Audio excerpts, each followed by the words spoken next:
All right, guys, we have head coach Dave Aranda here. As always, if you have a question, please use the raise hand function. We'll get started with John Warner. Hey, Dave, can you hear me? I can hear you. Good. Looks like you brought in a really balanced class. Pretty much got a player at every position. Was that kind of the goal? It was, I think, so I just wanted to say, I'm so thankful for our staff and their efforts. I think a lot of these guys were identified our first junior day. I think that was probably our first event that we had as a staff on the very first day of that we were allowed to, just prior to COVID and quarantine and everything. So a lot of these guys we met then, and from that point on, just communicating through phone calls, through text, through Zoom. You'd like to have person-to-person meetings, and really outside of that one opportunity, we have not. And so for all the effort kind of put into it, I appreciate them. A lot of our guys, so 15 of the 18 are from the state of Texas. I appreciate the Texas high school coaches. To get our list for that junior day was working through the Texas high school coaches, and in the process of really trying to narrow down kind of who we were looking at and who we really wanted, and just their input and their feedback is just so respected by us. And it's a blessing to be in the state of Texas and have those guys available.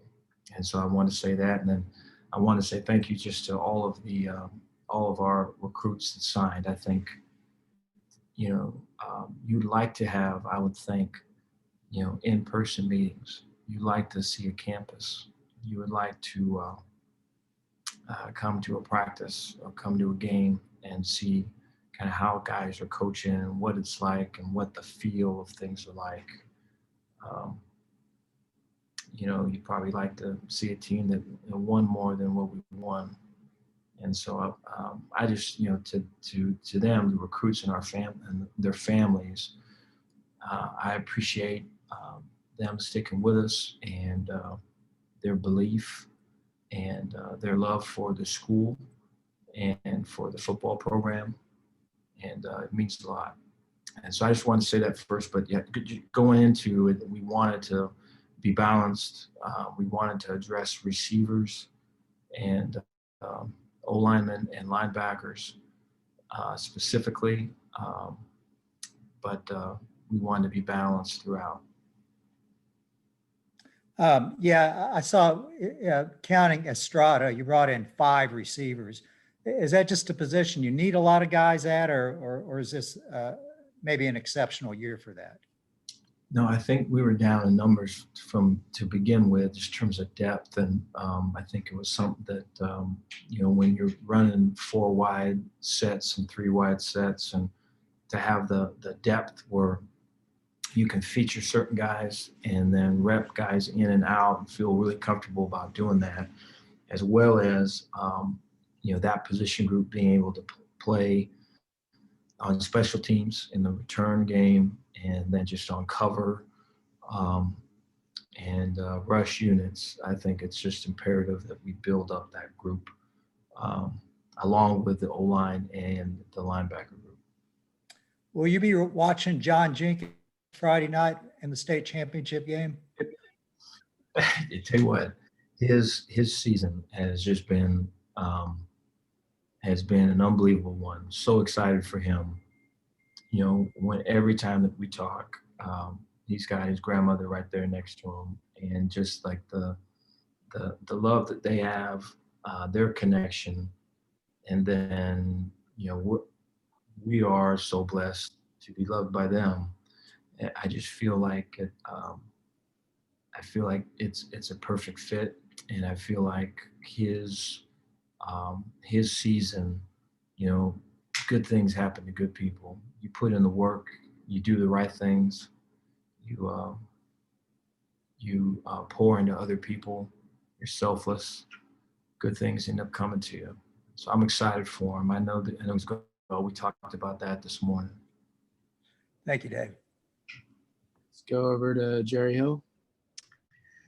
Dave, look like, for one thing, just looking through the list, you got some DBs with size. Was that a point of emphasis, or was that just who was out there, or did y'all really go after some of the bigger guys?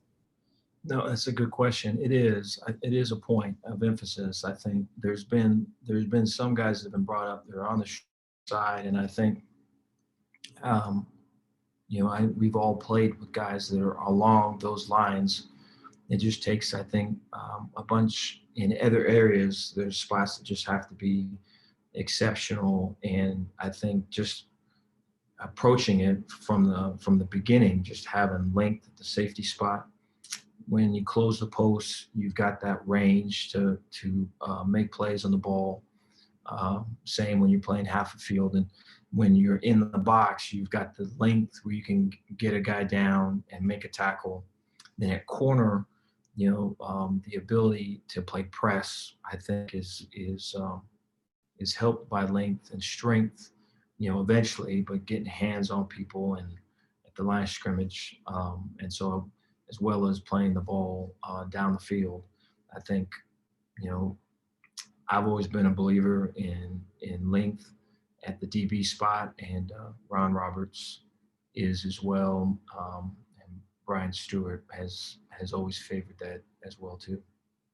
You had 7, or you do have 7 early enrollees in this class.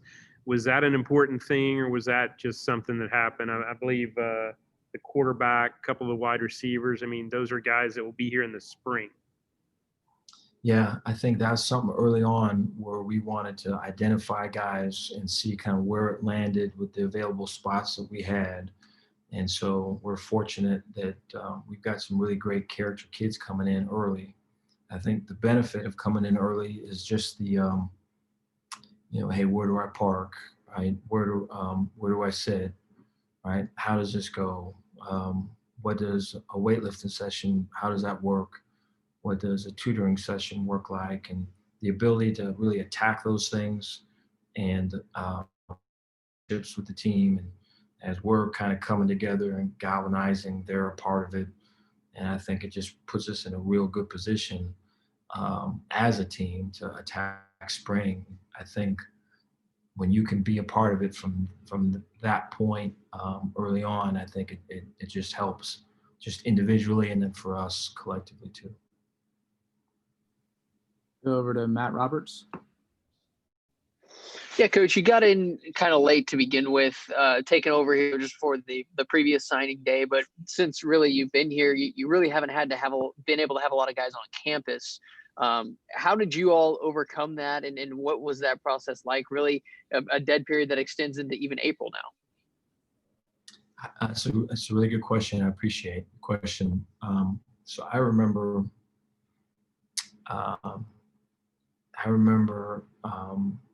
in quarantine at my house back in Baton Rouge at the time, being on the phone, I get a call from Larry Fedora, and he goes, Dave, there's so-and-so is having some Zoom presentation, and they're doing this and they're doing that. And, Dave, I'm just letting you know. And he got that information, I think, from Joe Wickline. And so I called Wick, and Wick was pretty worked up because he was in a battle for a guy, and Wick talked about it. And it was just, it was the advent of a new world, really.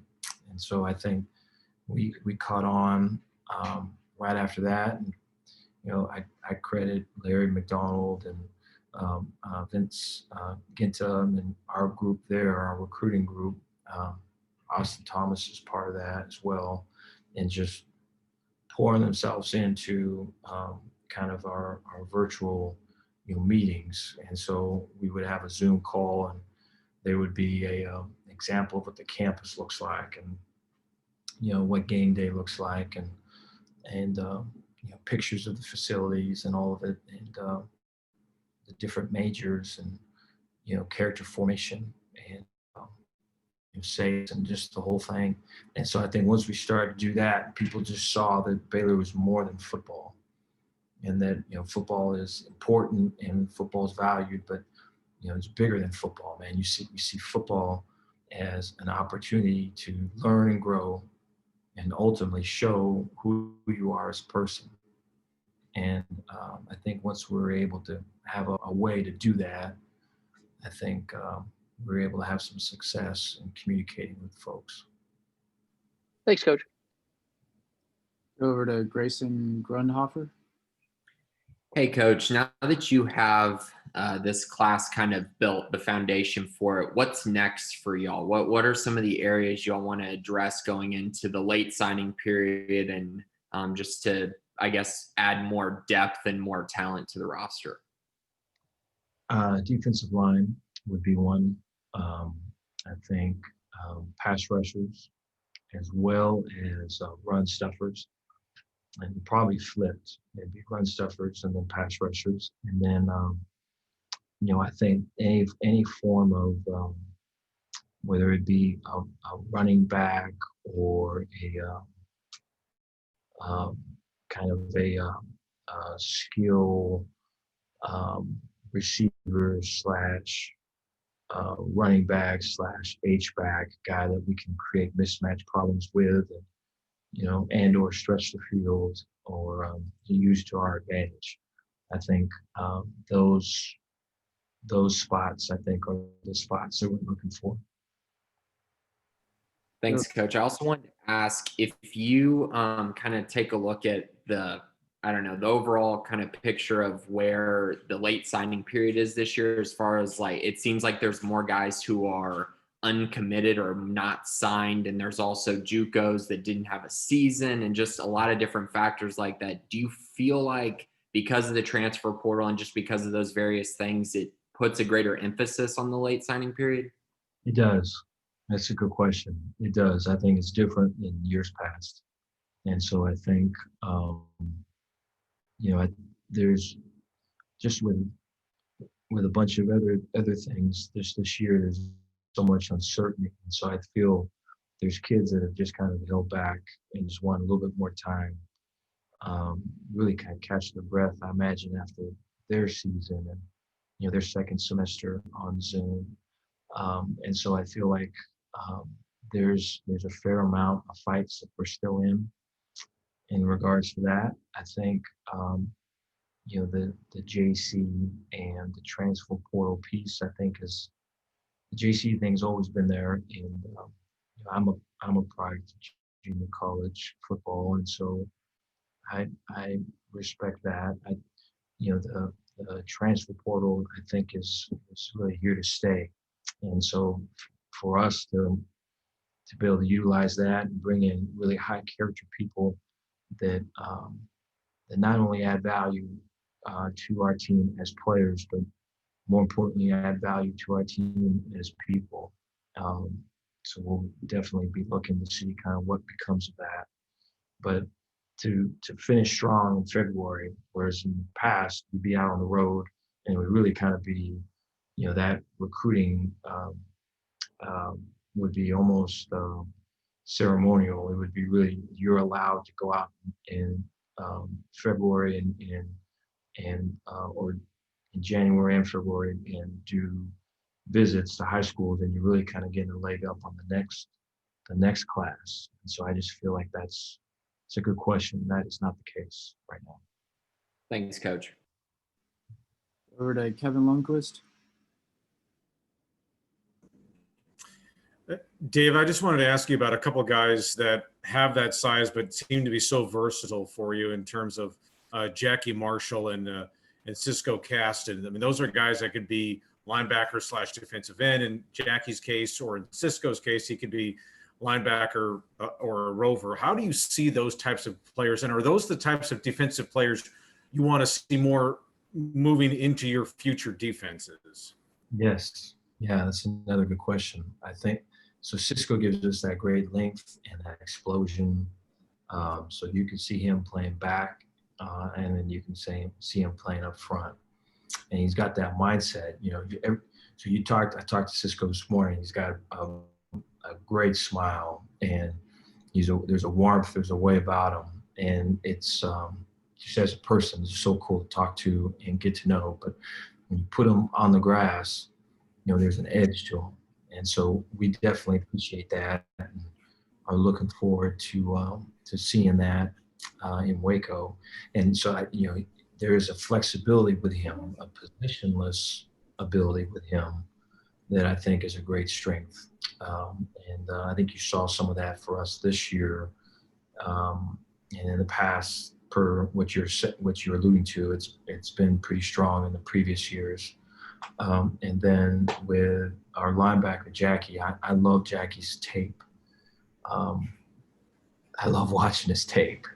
And so there's a physicality and a fierceness that is pretty primal, man. And it's, anytime you get that on defense, you want to find various ways to unleash that. And so I think his ability from a linebacker spot to scrape, come downhill and fill and blitz and that, but then also to be on the line of scrimmage and rush off the edge when we get to 5-man fronts and reduce fronts. And so he gives us a great amount of flexibility up front.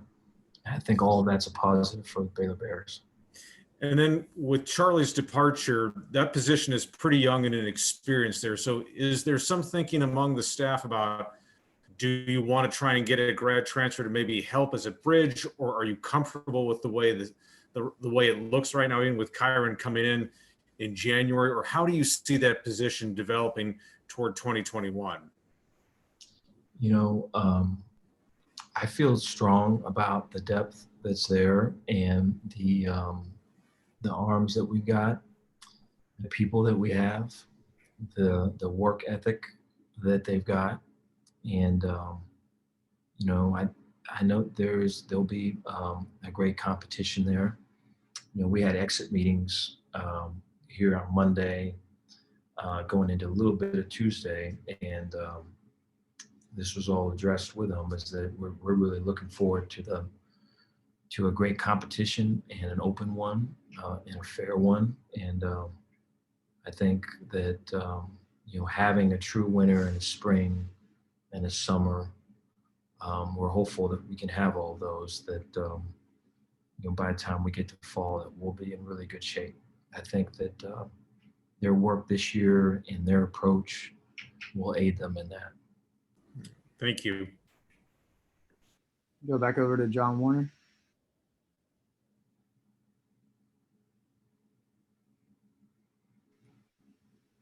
John, I'm sorry. Yeah. Tate's background, his parents both being shot putters. Does that impress you at all? Really? Yeah. He's an impressive guy. I told him this morning, every time I talk to him, he's on a tractor, and he's driving the tractor. I don't think he's supposed to be, FaceTiming and driving, but he does. And so, but I think what a great personality he has, what a great enthusiasm. I mean, he gets me fired up seeing him, and there's a great explosiveness about him.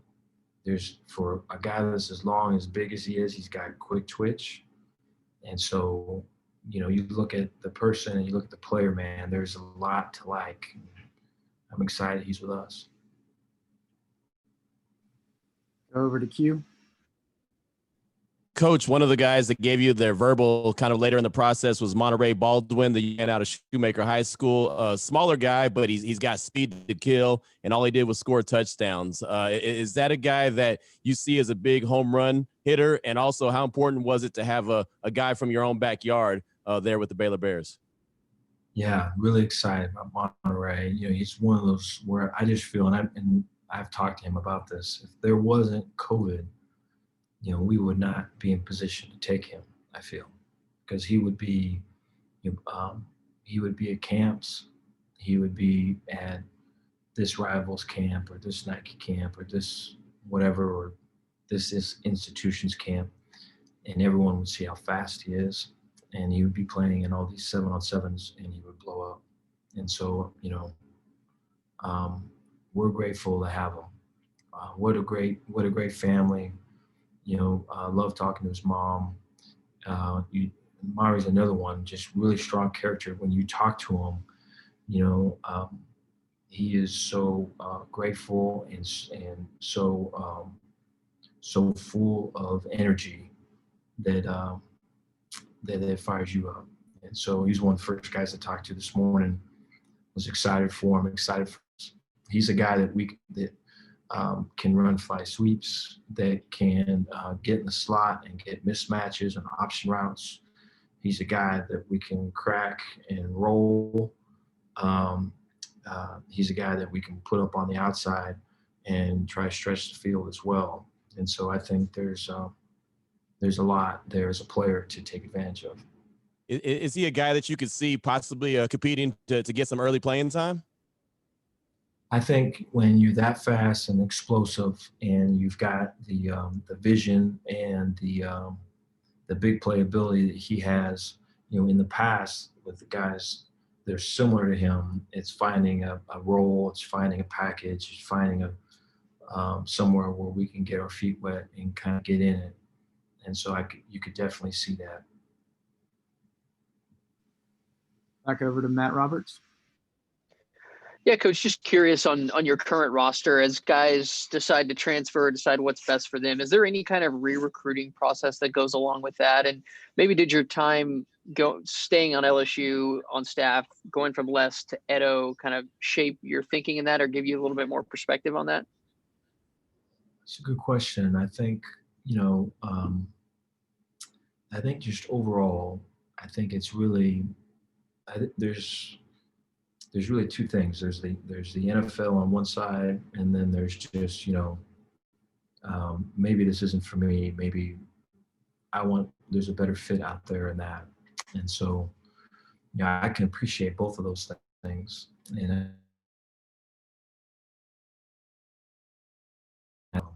just education, just what we get back from the NFL is kind of this is a grade, this is a round that we see, this particular player going, here's the high he could go, here's the low, here's kind of where we think he's going to go, here's what he does well, here's what he can improve.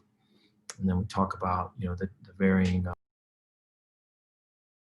myths that are out there in terms of leaving early and that. And then we talk about, the monetary differences from this round being taken to that round. And so I think you start with that, and there's some teeth to that, because I feel like that's real. And we've all unfortunately been around guys that have left early when they shouldn't have, and were not drafted, or we're just not in the spot that they thought they were. So I think education is really big. But I think, on top of that, or more important to me than that, would be just recognizing and seeing them and who they are as a person and what they bring, and just letting them know that you value it, and that their importance to our team, to me, and kind of the vision for what's next and what's coming, and see if they can get on board with that. So I feel like that has happened some on Sunday and Monday particularly. And so I feel good about where it is. We'll see where it goes. Thanks, Coach. We'll go back over to Jerry Hill. Dave, Drew Estrada, coming from Dartmouth, but the Texas ties, did that help y'all in terms of maybe having a little more knowledge of him than you would normally an Ivy League guy? Very much so. And I think, I remember, walking to the recruiting office, and Coach Wetzel comes out, and he's getting off the phone with the coach at Argyle, and they're talking about Drew, and and all the positive things that were coming. And then I know, like, Coach McGuire knows Drew's dad, and so Drew's dad has coached before, and so they're talking back and forth. And so I think right away, having those two hooks, I think are good. And then I think, get to know Drew and just the maturity he has, the strength of character that he has. It comes across right away just when you're talking to him. The questions that he asks and the standards that he tells you he lives his life by are immediately believed in just his approach. And then it's validated, right, with all the people that you're talking to about him. And so I think, as a player, his ability to play special teams and return game, to be on cover and rush units as well. And then, as a receiver to play outside and inside, right? That flexibility, I think, was really, as a player, the big tell, and not necessarily see him as an inside guy, even though he can definitely do that, but also as an outside guy, and the maturity and like I say, character that he brings just topped it off. Thanks, Dave. Go back over to Kevin Lundquist. Dave, I just wanted to ask you a little bit about Dakota Doyle, because he's a kid that didn't have a lot of attention on him. He maybe got some offers late, but is he? You mentioned run stuffers earlier. Is he a guy that you think can do that, and is he a guy that could be ready to help, or would he need another year in your strength and conditioning program, and you would see him more toward 2022? Yeah, that's a good question. I really like Dakota, and I think, first of all, I think COVID again kind of helps us with this, with just where he's at, and just the limited people that are going in and out, and just the not having the camps and all of it. I think that it ended up being where we offered Dakota and no one else really came and saw him. We're fortunate for that at the end of it. But I think for a big guy, he's got really quick twitch. When you watch his film, it jumps off the screen. So his get off, his pop when he strikes people in the run game, his sudden change of direction. And so it's not a guy that's going to lean into people. It's going to be someone that lifts them. And I think,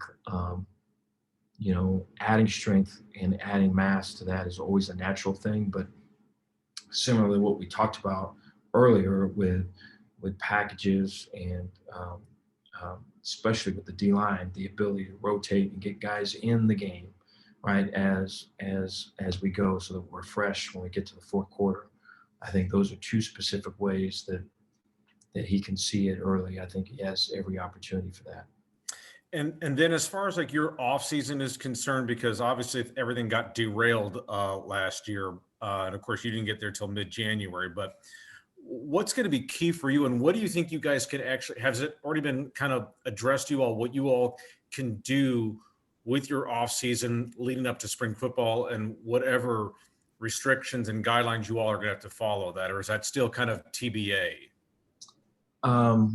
Well, what we have to do, number one, is get stronger. And I think just our whether it's our benches, our cleans, or our squats, I know that we can make some really big gains, I feel, in the strength department, and we need to. Number two, I think with the weight room is, right, we can have our coaches, we want to have our coaches by them and down there working with them and being around. And so, whereas before, similar to what you were speaking, I think we were, there were times that we were in the hiring process, I think a year ago. And so right prior to, I think there were some guys coming in that right when COVID hit in March, and we were ending and we were coming off. And so I think the ability for all of us to be together from the beginning and to go through winter and strength and the conditioning piece, we'll end up having football school later in winter leading up to spring, right? And then really attacking spring, and from that point, being in position to really have a great summer. I just feel like winning those phases and attacking those phases as a team, I think makes all the difference. Thank you.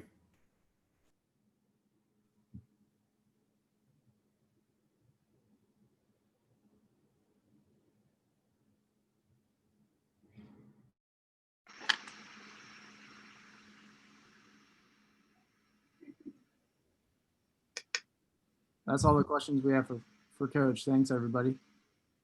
Thank you, Thanks, guys. Dave. Appreciate it. Thanks, Dave.